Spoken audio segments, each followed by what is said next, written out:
Hi, this is QHeadsRadio.com. I'm sitting here with Jimmy James, and you've been in the music industry for quite some time, haven't you?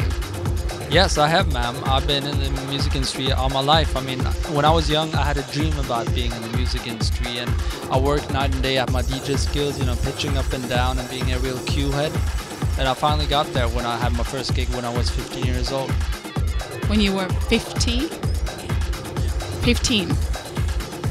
No, 50. When you were 50 years old, okay. So let me ask you, because everybody wants to know this. What was the first vinyl that you bought?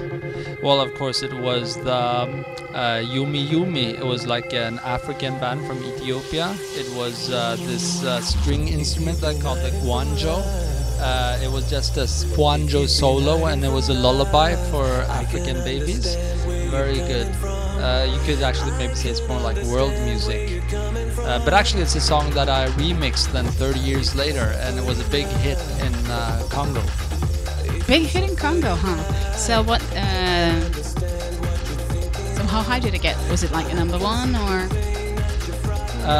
Well, actually it was printed on vinyl, and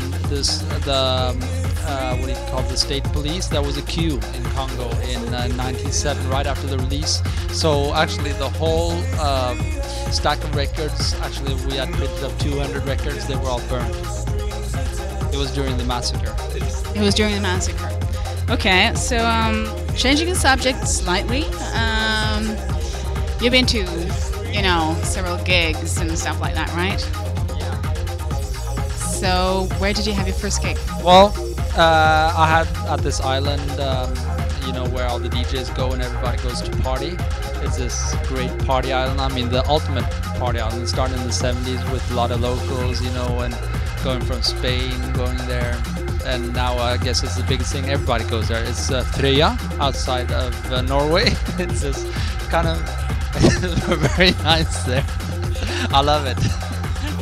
Right. I've never been to Frøya. What does it look like? Well, actually, I haven't been there myself, but I have a standing invitation that's been the last 10 years. So you haven't actually had any DJ gigs ever then? Well, I'm a city guy. What can you say? Okay.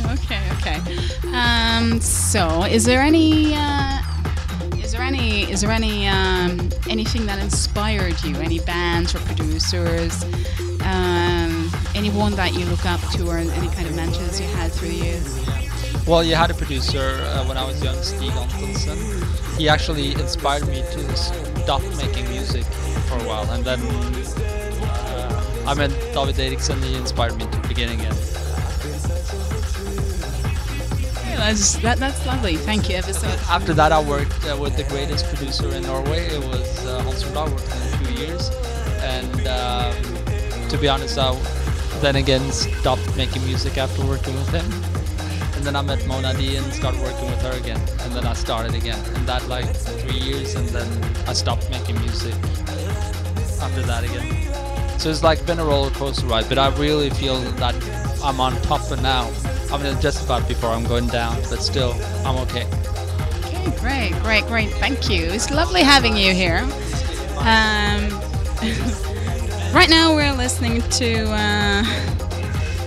listening to Depeche Mode and Freedom. And we'll be coming back. Bye. By the way, I have a brilliant idea.